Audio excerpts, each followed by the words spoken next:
프로의 시선, 매일 다른 프로들의 증시 인사이트 통해서 승률 높이는 전략 알아가는 시간입니다. 오늘 화요일의 프로 글로원 파트너스 이성웅 이사입니다. 안녕하세요. 네, 안녕하세요. 네, 오늘 주제 보겠습니다. 트럼프 트레이드 시장의 핵심은 트럼프 트레이드가 뭐길래 먼저 정의부터 해보겠습니다. 네. 이사님. 아무래도 이 대선 전에 우리가 짚고 갔던 건 시장의 불확실성이 존재한다라는 점이었고, 이게 대선이 이제 진행되고 확정이 되면 시장의 색깔이 바뀔 수 있음을 짚고 갔었어요. 그 와중에 우리나라 시장이 불안한 상황 안에서 대선 전의 불확실성을 딛고 이제 시장 참여자들의 반응인 거죠. 트럼프 트레이드라고 하면.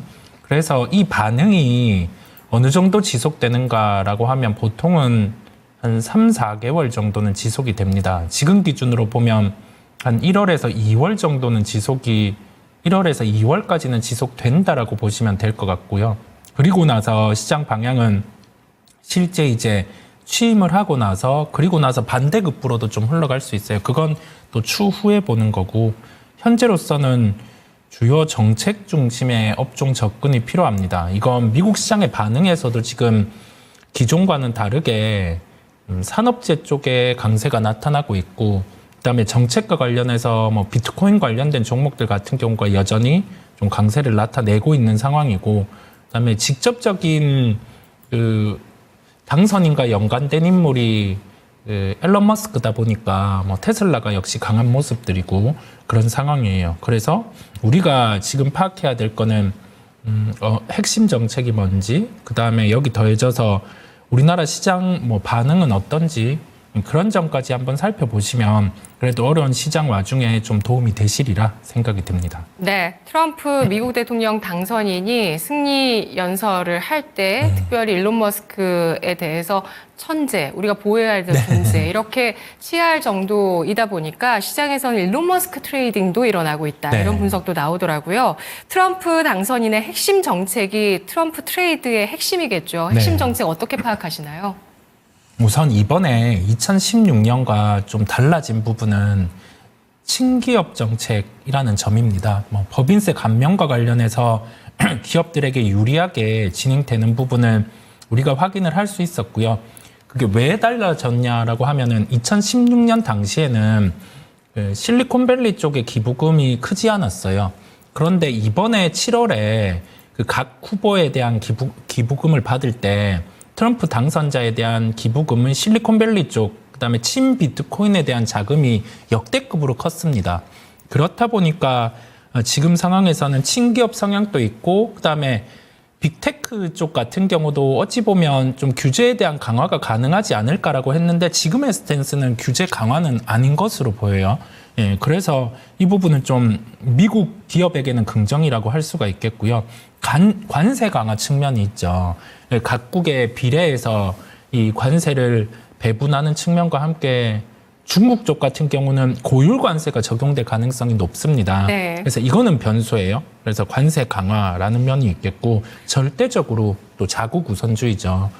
그렇다 보니까 여기에서는 우리가 신흥국과 선진국 간에, 또 선진국 중에서도 미국과 다른 국가 간에 좀 약간의 지수 괴리가 벌어질 가능성이 매우 높은 상황이에요. 이걸 인지하고 좀 시장을 바라보실 필요가 있습니다. 네. 자국 우선주의의 미국 대통령이 또 다시 한번 도래를 하면서 정말 네. 그 대명사라고 볼 수 있는 마가라는 이 슬로건 자체가 네. 미국을 우선으로 해서 더욱더 우리는 강대국이 되겠다라는 건데요. 이에 따라서 좀 차별화될 수 있는 증시의 흐름 대비를 해야 된다라고 하셨고요. 그리고 친기업적인 성향 이런 것들 감세, 또 어떤 규제 완화, 그리고 관세가 강화됐을 때의 여파들, 이런 것들 때문에 우리 장이 지금 좀 부진한 게 아닌가. 관세의 추억이 우리가 있다 보니까 2018년도 당시에 관세 전쟁을 했을 때 정말 모든 자산이 하락할 정도로 엄청난 또 주식시장에 파멸적인 조정이 또 있었었잖아요. 네. 그렇다 보니까 우리 장이 이렇게 좀 트럼프 트레이딩에 좀 민감하게 하락하는 모습을 보이나요? 아무래도 그런 영향이 있습니다. 지금 확연한 종목 차별화가 나타나고 있는데 그 중에서도 실제 관세가 부여될 가능성이 낮은 업종까지도 약한 상황이에요. 물론 뭐 실적에 대한 추정치 변화가 있기는 했지만 그게 관세 우려감이라고 해석하시나요? 관세 우려감도 있고요. 그다음에 이 실적에 대해 추정치가 좀 꺾이는 경우도 있어요. 그게 대표적으로 화장품 같은 경우가 그런 상황이거든요. 북미 쪽에서 실적에 대한 훼손은 일부 기업만 나타나는데 지금은 동반해서 하락이 나타나는 상황이 있어요. 그런데 딱 세부적으로 해석해 보면 화장품 같은 경우는 만약에 관세가 10% 매겨진다라고 하면 이 중저가 라인업이 대부분이다 보니까 3,000원에 팔던 걸 3,300원으로 올려서 팔면 돼요. 물론 거기에서 가격에 민감한 쪽 같은 경우는 뭐 미국 자국의 제품 같은 경우를 쓸 수는 있겠지만 그 정도 가격 간극으로 원래 소비를 하던 거를 소비가 확 빠지고 그런 점은 낮잖아요. 가격에 대해서 탄력도가 좀 낮은 제품이다 보니까요. 그래서 우리가 지금은 구분해서 생각을 해야 될 것 같아요. 미국과 대치될 수 있는 산업 같은 경우는 좀 약간은 경계하고 볼 필요가 있고요. 그게 네. 대표적으로 좀 완성차 업종 같은 경우가 미국에 이제 조지아 공장을 지은 상황 안에서 거기에 약간 난항이 있고 아예 새롭게 트럼프 정부가 들어서고는 빠르게 미국 쪽에 뭐 공장을 짓거나 하는 쪽은 환영을 할 것 같아요. 더 극단적으로 보면 중국의 전기차 공장을 유치할 수도 있어요. 미국 같은 경우는. 이게 왜 그러냐라고 하면 미국이 필요로 하는 거는 전기차 보급률을 올리는 겁니다. 원초적으로. 그래서 이게 만약에 앨런 머스크가 없었다라고 하면은 그 정책에 대한 시행 가능성은 낮은데 전기차 보급률을 올린다는 목적으로 중국에서 중국 기업들을 전기차 공장을 미국에 짓게 하는 거죠. 왜냐하면 그거는 미국의 공장을 짓는다는 거는 컨트롤이 가능하다라는 거거든요. 네. 그렇다 보니 이거는 하나의 발생 가능한 좀 극단적인 케이스로 생각을 하시면 될 것 같아요. 네. 트럼프 행정부에서 전기차 보급을 높이겠다는 정책을 필 수도 있다라는 사실 자체도 사실은 좀 이게 맞나? 왜냐하면 그동안 좀 거기에 대해서 많이 네. 좀 우려를 했었잖아요. 네. 이게 왜냐면 지금 트럼프 정부의 에너지 정책을 한번 생각을 해봅니다. 2016년도에서 18년도랑 다른 건 뭐냐면 지금 에너지 가격이 많이 올라갔다라는 점, 그 다음에 이 변압기 사이클 같은 경우가 필요로 하는 게 원래 없었던 데이터 센터는 있었지만 AI를 결부한 데이터 센터의 전력 소모 같은 경우는 현재 변압기의 대응으로도 쉽지 않아요. 그 다음에 그 각 국가 외에 지역구 쪽을 보면 아직 노후 변압기가 50%다 보니까요. 전력에 대한 부분에 대해서 효율을 발생시켜야 됩니다. 그러면 트럼프 정부는 지금 소형 모듈 원전을 뭐 주로 가지고 가면서 신재생 나머지는 배제할 수 있어요. 뭐 풍력이라든지 태양광은 배제할 수 있는데 거기에서 핵심은 천연가스를 이용하는 겁니다. 예, 천연가스를 이용하는 거죠. 왜냐하면 유가가 지금은 떨어질 수 있어요. 사우디에서도 공급을 늘린다라고 했고 그 와중에 65불 이하로 유가가 밀리면 쉘 가스 기업들의 그 채산성이 원가 이하로 떨어지게 돼요. 그러면 거기에서는 공급을 늘리지는 않을 거잖아요.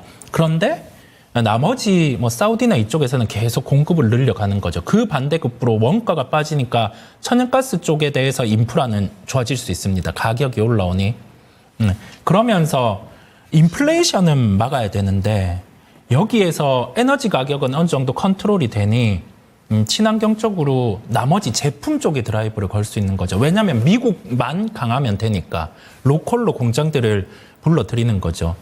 그 극단적인 케이스로 갔을 때는 이제 어차피 전기차 보급률을 올리는 거는 나아가는 방향인데 그 속에서 중국까지 불러들일 카드도 있다라는 거죠. 예, 왜냐하면 미국은 뭐 철저한 자국주의고 이번에 그 부분이 강화되다 보니까요.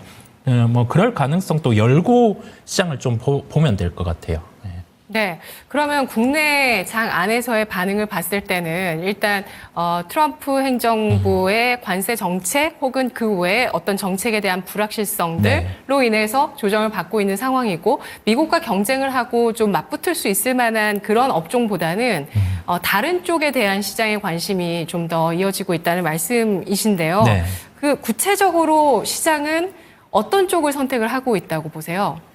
지금은 택하고 있는 거는 확실히 멘트가 나왔던 조선업 같은 경우가 방향 진행이 가능하겠고요. 네. 뭐 그건 쉽게 예로 들면 지금 연간 매출이 10조 원 정도 선박을 건조해서 나오는 체력이라고 하면 그 MRO 사업, 미국의 MRO 사업과 함께 캐나다 잠수함 쪽을 가지고 온다라고 하면 연간 한 30억 정도의 30조죠. 10조와 30조 정도의 매출이 발생 가능하게 되어 3배 정도의 매출이 더해지는 구조인데요.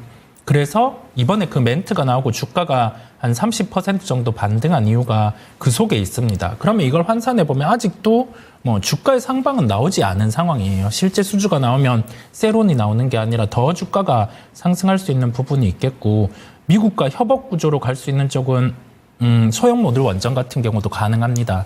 특허라든지 그런 부분은 미국이 다수 갖고 있지만 우리가 소형 모듈 원전 안에 주기기라든지 기타 파트는 우리나라가 기술을 가지고 있기도 해요. 그래서 그런 전체적인 산업재 쪽, 그다음에 조선, 미국과 대치되지 않은 엔터 이런 쪽 같은 경우는 지금 시장 속에서도 좀 수혜를 볼 수 있는 업종이다 보니까 그쪽에 관심을 가지고 살펴보시면 되겠습니다. 네. 투자 전략 정리해 보겠습니다. 내년 1분기까지는 트럼프 트레이드가 이어질 수 있는 시장이다라고 네. 보셨는데요. 어떤 쪽에 관심을 가지고 대응 전략을 펴볼까요? 그런 트레이드가 이어지는 구간에서는 방금 짚고 갔던 업종입니다. 조선업, 그다음에 산업재 전체적인 쪽들요. 뭐 재건, 그중에서 굴삭기, 그다음에 엔터, 그다음에 거기 더해져서 변압기 쪽 같은 경우도 관세를 쉽게 매길 수 있는 구조는 아닙니다. 그래서 네. 그쪽을 살펴보시면서 그 이후에는 다시금 뭐 새로운 업종이 뭐 떠오를 수 있겠죠. 그거는 그때 가서 한번 고민을 해보도록 하겠습니다. 네, 알겠습니다. 자, 미국 쪽에서 관세를 매길 수 없을 협력이 보다 적극적으로 일어날 수 있을 만한 분야에 대한 관심이 이어질 수 있다면서 우크라이나 재건, 조선, 또 SMR 등등 특히 산업재에 대한 관심 네. 필요하다라는 의견 제시해 주셨습니다. 분석 잘 들었습니다. 네, 고맙습니다. 감사합니다. 프로의 시선 이성웅 이사였습니다.